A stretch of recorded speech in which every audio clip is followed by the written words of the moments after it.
Tadi sebelum terlambat pula kami datang. Saya terus terang sudah bangun, saya jam 4 sudah duduk saya menunggu. Habis itu saya tanya, jam berapa subuh? Udah azan Pak Ustadz. Hah? Tempat kita nanti, insya Allah nanti kita sholat. Saya tanya, Habib kita sholat di mana? Kita sholat di sana. Sampai kemari langsung saya tanya lagi, Ustadz Dery. Ustadz Dery udah sholat? Nunggu Ustadz katanya. Maju ke depan, Masya Allah, tabarakallah. Di samping saya tengok kuburan. Kuburan almarhum. Kita bacakan Al-Fatihah sampai semuanya. Bagus kuburan ada di samping masjid. Supaya apa? Supaya salafi tak masuk ke masjid. Kalau masjid itu diambil orang NU, sendal hilang. Kalau masjid itu diambil Muhammadiyah, kunut hilang. Kalau masjid itu diambil salafi, semua hilang. Tapi salafi tak mau mengambil masjid yang ada kuburan. Kenapa? Karena bagi mereka dianggapnya kita menyembah kuburan. Jangan sholat di masjid yang ada kuburan. Ini perlu saya jelaskan. Supaya apa? Supaya jangan sampai nanti ini menjadi fitnah. Jangan sholat di masjid yang ada kuburan. Pembahasan tentang masjid yang ada kuburan itu 3. Pertama, sujud ke kubur. Yang kedua, menjadikan kubur sebagai masjid. Yang ketiga, sholat di masjid yang ada kuburan. Saya ulang sekali lagi. Sujud ke kubur, menjadikan masjid sebagai kubur, sholat di masjid yang ada kuburan. Ini memang pembahasannya agak jelimet. Orang yang udah makan pun kadang susah memahaminya, apalagi yang belum sarapan. Pertama, sujud ke kubur. Sujud ke kubur, kalau menyembah kubur bisa haram. Dan sampai hari ini tak ada orang Islam yang sujud ke kubur. Yang kedua, menjadikan kubur sebagai masjid. Nah, itu yang dilarang Nabi. La'anallahul yahud wan nasara. Allah melaknat Yahudi dan Nasara. Kenapa? Ittakhadhu qubura anbiya'ihim masajid. Karena mereka menjadikan kuburan sebagai masjid. Meninggal Abdul Somad, dikuburkan. Setahun, 2 tahun, 5 tahun, 10 tahun, lalu kuburan itu diratakan, dibangun masjid di atas kuburan itu. Nama masjidnya Masjid As-Somad. Tak boleh. Kenapa? Karena ittakhadha yattakhidhu ittikhadan, menjadikan kubur sebagai masjid. Adapun sholat di masjid yang ada kuburan kan samping kanan, samping kiri, bagian depan, maka memang begitulah rata-rata masjid-masjid di kerajaan-kerajaan Melayu. Pergi kita ke Medan Sumatera Utara, Masjid Kerajaan Melayu Delhi, di samping masjid itu ada kuburan. Begitulah di Mesir rata-rata. Kenapa? Karena orang minta dimakamkan dekat masjid supaya dapat doa mengalir sehari semalam paling tidak 5 kali. Membaca Fatihah orang, Allahumma firlahu warhamhu. Itu maknanya. Jadi jangan nanti, ini perlu saya jelaskan. Supaya apa? Supaya jangan ada dusta di antara kita. Mana tahu hari berganti musim berubah muncul fitnah. Jangan sholat di Masjid Al-Anwar. Itu ada kubur di sana, itu ada syubhat. Oh, pembahasan masalah ini ada 3. Lupa pula aku. Apa kata Ustaz Somad kemarin? 3 kata dia waktu itu. Pokoknya boleh lah. Nah, inilah. Bapak Ibu yang dimuliakan Allah Subhanahu wa Ta'ala. Lalu kemudian masalah tanah ini. Saya memang selama berdakwah ini selalulah dapat tanah. Dikasih orang tanah. Ustaz Somad, tanah katanya. Baik, betul. Begitu dicek di BPN, rupanya bermasalah.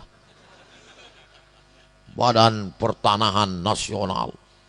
Ini tumpang tindih ini Pak Ustaz. Akhirnya kita telepon, kenapa kalian kasih tanah bermasalah? Karena bermasalah itulah maka kami kasih ke Ustaz katanya. Ustaz ini kan hidup penuh masalah katanya, Mak. Gitu kan ya pula, Pak. Tapi alhamdulillah di sini berdiri. Dia berawal dari kecil, nanti pembebasan, berdirilah keras, berdirilah lokal, berdirilah asrama, mengajilah anak-anak di sini. Sikit banyaknya, setetes 2 tetes mengalir juga ke makam Abdul Somad. Walaupun saya jauh di Riau, kalau mati saya, anak-anak ini akan bacakan Al-Fatihah insya Allah. Memang sekarang belum lagi kita nampak kelas, baru batu bata, namanya juga peletakan batu pertama. Padahal saya sebetulnya di mana-mana tak mau saya meletakkan batu pertama. Karena di mana-mana tuh asal saya letakkan tak bertambah batunya. Tapi di Palembang ini saya yakin orang Palembang ini tak tanggung-tanggung. Kemarin lalu pinggir jalan stop pas mau ke pagar alam, berhenti Ustaz Somad. Kenapa? Ada orang mau menyerahkan tanah lengkap di atasnya ada bangunan 5 hektar lengkap dengan kebun-kebun karetnya sekalian. Ada pula rumah. Saya khawatir saya itu dikasihnya rumah lengkap sama istri-istrinya orang rumah. Itu yang saya takut. Ustaz, ini ada rumah lengkap sama isinya katanya. Apa tak bahaya? Dulu sebelum kita nikah tak ada orang ngasih. Sekarang masih portable semuanya. Situ ada WC, tapi WC itu bisa diangkat-angkat. Hati-hati yang mana tahu kuncing dalam, nanti sebelum enggak yakinkan dulu. Takutnya diangkat. Jangan segan-segan batuk-batuk di dalam. Bapak Ibu yang dimuliakan Allah Subhanahu wa taala. Kalau kita tengoklah kehidupan ini tak lama. Hidup ini tak lama. Macam tanaman hijau, setelah itu lalu kemudian berputik, berbunga, harum semerbak, kemudian layu, mati, habis. Itulah hidup. Berapa banyak orang kaya-kaya dulu. Hilang, lenyap dari atas permukaan bumi. Yang kekal abadi mana? Yarji'usnani, yang dua balik ke rumah. Maluhu, harta pulang. Diantar pakai mobil mahal. Pintu kanan, pintu kiri. Harga 2 miliar. Rupanya mobil ini makin sedikit, pintunya makin mahal. 2022 nanti, ada mobil tak berpintu sama sekali. Mahal. Menghidupkannya tak pula pakai kunci. Saya malu.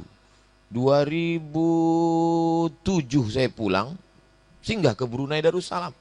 Sampai di Brunei Darussalam, turun saya dari mobil, mesin mobil itu masih hidup. Jadi saya sangka supir ini lupa mematikan. Mau saya kasih tahu, itu kenapa mobil masih hidup? Kata dia, nanti kita turun mati sendiri. Untung tak saya cakapkan. Nanti ada mobil nih, dulu kita kan kemana-mana dibawa kuncinya. Sekarang orang enggak. Tak pakai kunci lagi mobil, pakai pencet. Ini 2022 saking mahalnya, menghidupkannya bersin aja. Hidup. Luar biasa. Tapi semahal apapun dia tinggal. Yarji'usnani, dua ini pulang. Wa ahluhu, anak pulang, keluarga pulang, istri balik ke rumah. Ini sengaja saya buat cerita ini, yang meninggal ini suami. Karena biasa asal saya ceramah, seorang istri meninggal, komplain jamaah. Ustadz giliran meninggal istri aja. Ini sekarang suami meninggal. Meninggal suami. Mau nangislah ibu itu, udah dilarang jangan ikut, Bu. Ibu perasaannya nggak kuat. Perempuan itu kalau dia melihat sesuatu terekam di kepalanya sampai mati dia ingat. Maka dilarang ikut ke pemakaman. Tidak, demi abang. Sampai di pintu kubur mau nangis minta masuk. Aku mau ke dalam. Ustadz-ustadz yang ada di situ melarang. Jangan, Bu, jangan. Saya larang, saya biarkan aja. Tengoklah kalau memang betul mau masuk. Tak ada, sandiwaranya aja itu. Ya pun semakin banyak yang menahan, semakin kuat dia menangis. Aku mau masuk. Gitu. Mana tahu nanti ada kejadian begitu di Palembang. Tak usah tahan, biarkan aja. Masuklah, masuk. Nabi mengatakan yarji'usnani. Yang dua ini pasti pulang. Hartamu pulang, keluargamu pulang. Wa yabqa wahidun. Yang tinggal cuma satu. Apa itu? Amal soleh, bukan amal somat. Amal somat untuk somat lah, takkan untuk yang lain. Itu makanya orang-orang mati itu kalau ditanya, hai jenazah, apa yang kau mau? Laula akhartani ila ajalin qarib. Kalau kau tambahlah umurku walaupun agak 1 menit ya Allah. Kalau ku tambah umur kau 1 menit, kau mau apa? Fa'asaddaqa, aku mau bersedekah. Tak ada dia bilang, kalau kau tambah umurku 1 menit, aku mau haji. Tak ada. Kalau tambah umurku 1 menit, aku mau jihad. Tak ada. Kalau kau tambah umurku 1 menit, aku mau kawin lagi. Tak ada. Aku mau bersodak. Pula solawat. Ini nampaknya nyebut yang tak berduit aja. Solat, solawat, somat. Sodakoh. Ternyata mereka mau bersodakoh. Apa komentar ulama? Kenapa orang mati itu yang dimintanya hidup mau bersodakoh? Karena pahala sodakoh didapatkan sebelum masuk surga. Langsung dikubur sudah dapat pahala sodakoh. Mengalir sampai hari kiamat. Itulah hebatnya sodakoh. Kalau yang lain-lain nanti di surga. Tapi mengalir. Makanya kata Nabi dalam Sahih Muslim, idza matal insan, kalau manusia mati, inqata'a, putus. Tapi ada yang tetap mengalir. Di antara yang mengalir adalah sodaqatun jariyah. Nih yang mewakafkan tanah. Nih yang membangun masjid. Sanggup kasih tanah? Bagi tanah. Tak sanggup kasih tanah? Bangunkan masjid. Tak sanggup kasih masjid? 1-2 sak semen. Tak sanggup juga batu bata. Batu bata terlalu besar, batu kerikil. Kerikil pun tak sanggup, pasir. Pasir pun tak juga sanggup. Jembatan kan ada tinggi. Datang ke jembatan Ampera, tengok Sungai Musi bawah. Maksudnya Pak Ustadz, melompatlah kau, tak ada gunanya hidup lagi lama-lama. Apa guna hidup nih kalau tidak untuk beramal soleh? Membuat penuh-penuh kota Palembang aja. Buat macet aja. Buat semak dunia ini aja. Nggak, kejam kali Ustadz ini. Saya tak kejam, saya sayang. Jangan sampai nanti sesudah mati meleleh air mata. Apa kata orang yang mati itu? Kalaulah dulu aku bersedekah, kalaulah dulu kuwakafkan, kalaulah dulu. Kenapa kau tak bersedekah? Aku tak ada harta. Kenapa kau tak ada harta? Gara-gara ceramah Ustadz Somad. Aku tak pernah menceramahkan menyuruh kalian miskin. Emang ada Ustadz yang ceramah? Jangan cari harta. Mobil tak bisa dibawa mati. Rumah tak bisa dibawa mati. Kata siapa? Mobil bisa dibawa mati. Itu mobil itu bisa dibawa mati. Syaratnya wakafkan. Mobil wakaf, jemput, antar. Yang betul itu bukan antar jemput. Karena dijemput dulu baru diantar. Jemput antar siswa-siswi Al-Anwar. Bisa dibawa mati. Ya Allah Akbar aja, kasihkan mobil itu.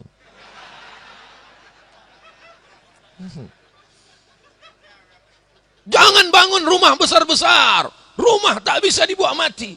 Bisa rumah dibawa mati? Bisa. Assalamualaikum Ustaz Somad. Waalaikumsalam. Saya mau mewakafkan rumah di Jalan Paus, Jalan Udang.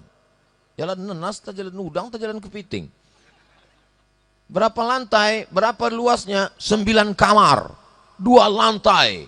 Lengkap dengan parkir. Saya udah cemas. Ini jangan-jangan prank ini.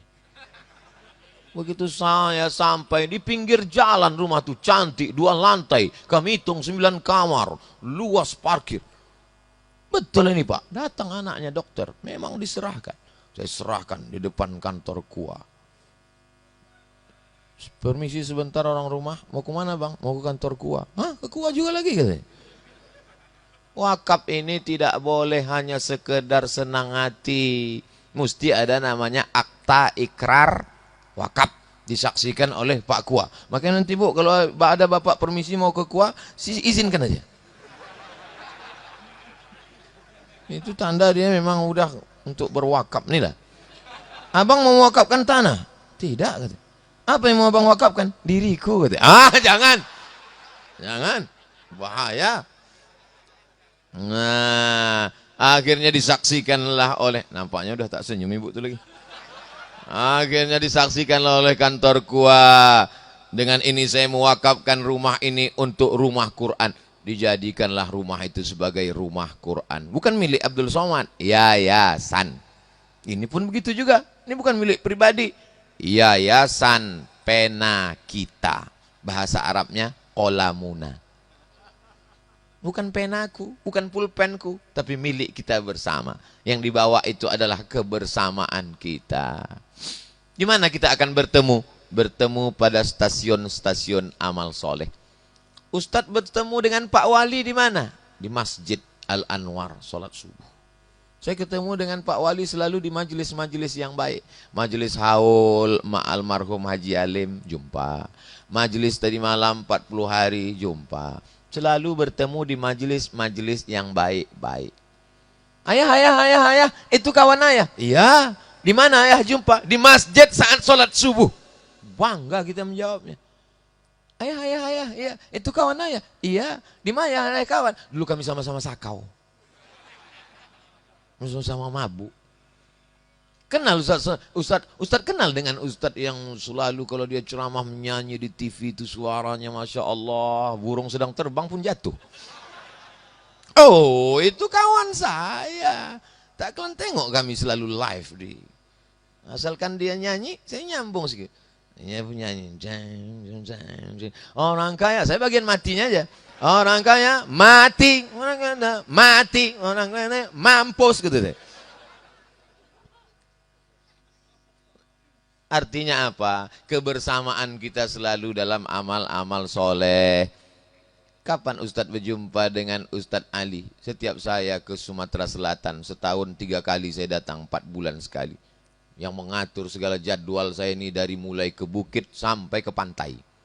Bukit, Pagar Alam, Semendo, pantai, Tanjung Api-Api, Banyuasin.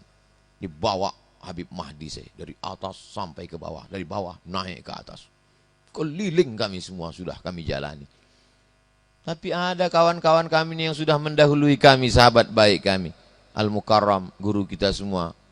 Al-Marhum Ustadz Taufik Hasnuri. Saya jenguk ke rumah sakit, saya tengok beliau keadaannya. Sampai masanya nanti ada juga masanya kita ini akan menghadap Allah.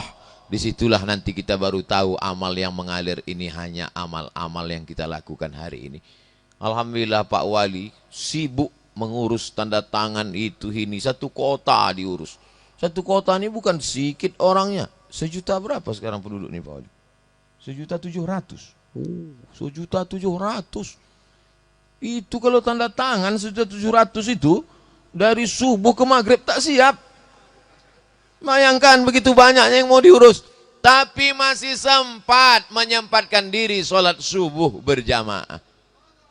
Nih, kadang banyak orang-orang yang punya jabatan kekuasaan ini sudah pensiun baru ke masjid. Saya berapa kali waktu sholat habis ceramah datanglah beberapa orang. Ustaz Somad, apa yang bisa kami support untuk dakwah? Bapak sekarang di instansi mana? Pensiun Pak Ustaz. Balik aja lah Pak baca Yasin. Apa lagi yang mau dibuat? Ketika masih ada jabatan kekuasaan, tolonglah agama Allah ini. Betul? Ini membuat saya bangga ini. Ini kamera ini hidup semua. Mantap. Kalian upload nanti. Mudah-mudahan ini ditonton oleh bupati, wali kota, gubernur seluruh Indonesia. Yang punya jabatan itu tengoknya. Oh, rupanya kalau mau ke masjid tuh mumpung masih ada jabatan. Ini sudah tak ada jabatan barulah mau ke masjid. Marah-marah pula tuh. Sampai ke masjid nanya, ini kenapa tiang masjid ini miring? Udahlah tak ngasih tanah, tak ngasih semen, tak ngasih APBD. Marah-marah pula, udah pensiun diantukkan orang kepala ke tiang baru tahu.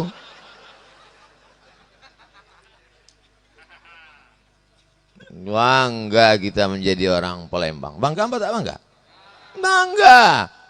Sebelum Islam di sini kekuasaan orang Melayu paling besar, Kerajaan Sriwijaya. Setelah Islam di sini juga kesultanan orang Melayu paling gagah perkasa, Sultan Badaruddin. Badar. Selalu kita sebut Nabi Muhammad itu Badar.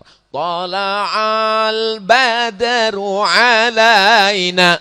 Badar. Bulan purnama yang terang benderang di tengah malam gelap gulita. Itulah dia Nabi Muhammad SAW. Menerangi karena agama. Agama itu bahasa Arabnya din, Badruddin. Beberapa tahun yang lalu semua orang yang namanya pakai din ini dihina, diejek. Orang Islam ketawa pula mendengar lagu itu. Padahal nama itu nama-nama yang dimuliakan. Syamsuddin, mataharinya agama. Nuruddin, cahayanya agama. Jalaluddin, kemuliaan agama. Ini nyanyikan, saya mendengar lagu itu. Apa ini orang, apa setan ini? Tak tahu dia itu adalah gelar-gelar para ulama. Jahil, tak mengerti agama. Di mana dia paham agama?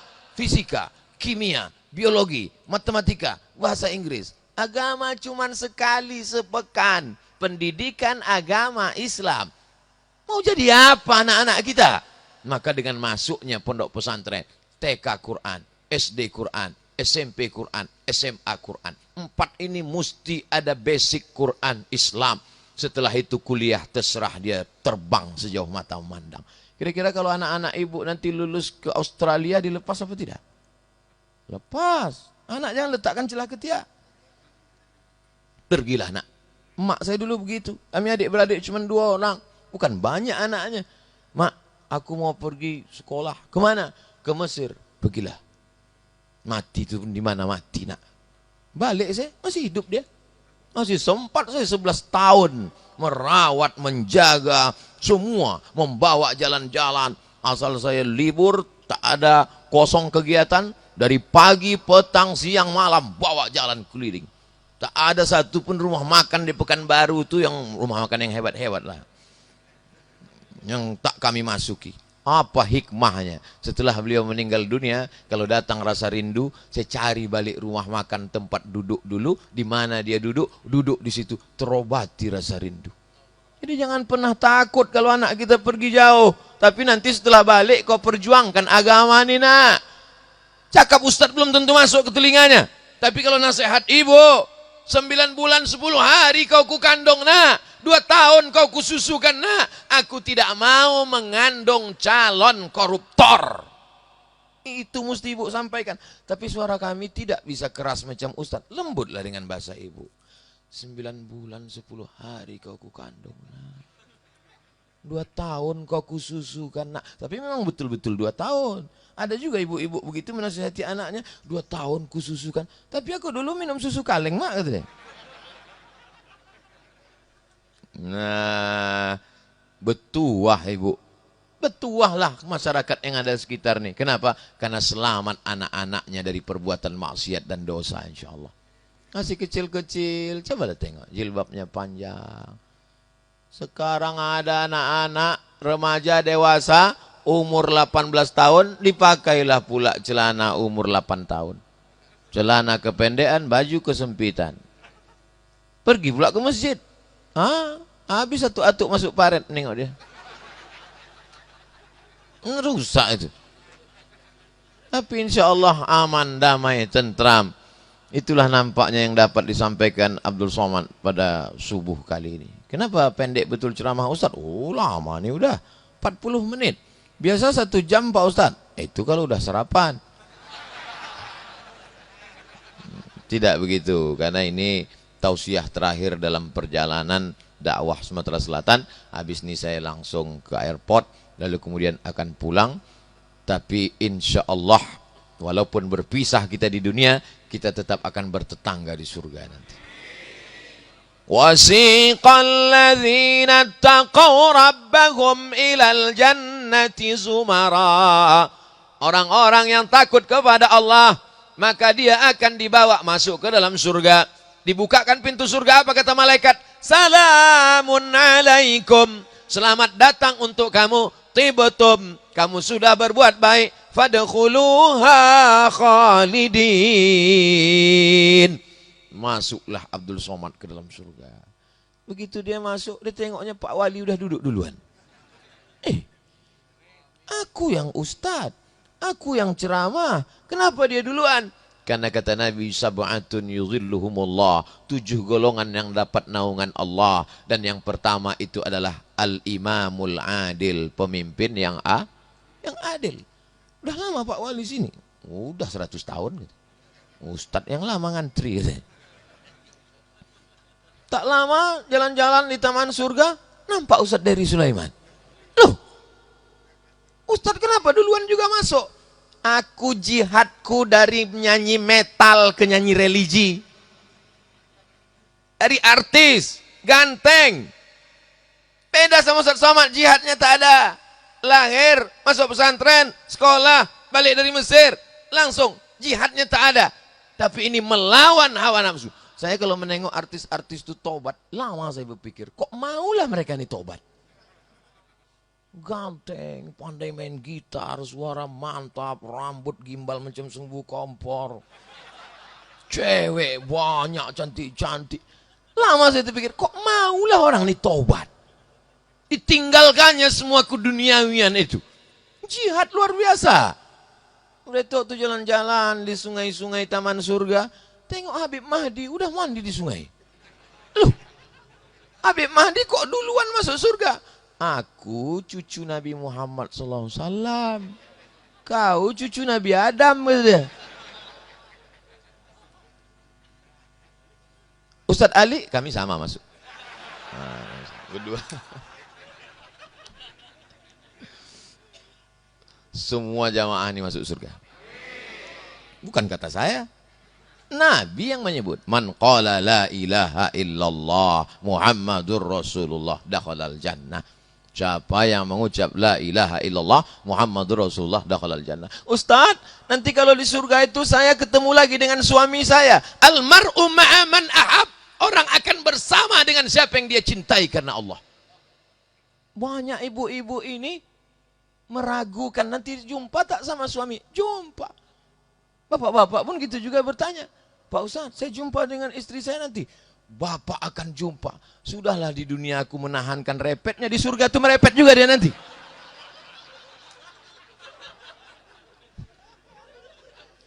Justru bapak selamat gara-gara repet dia itulah.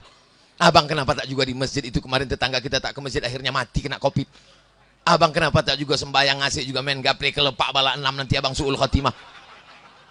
Abang kenapa juga asik berjalan-jalan sana nanti abang dilarikan pelakor. Gara-gara repetnya itulah bapak masuk surga. Maka balik dari sini tahan-tahankanlah pak. Asal mulai dia menggas, ambilkan kapas tuh, pam semua. Itulah yang dapat disampaikan Al-Fakir Abdul Somad. Apalah kesimpulan ceramah Ustadz Somad subuh ini? Entah, saya pun tak bisa menyimpulkan. Terima kasih segala perhatian, mohon maaf segala kekhilafan dan kesilapan. Majlis ilmu, majlis bersama para habaib ulama dan para pemimpin yang soleh dikabulkan Allah. Maka jangan bubar sebelum mengaminkan doa. Terima kasih segala perhatian, mohon maaf segala kesilapan dan kekhilafan. Wallahul muwaffiq ila aqwamit thariq. Wassalamualaikum warahmatullahi wabarakatuh.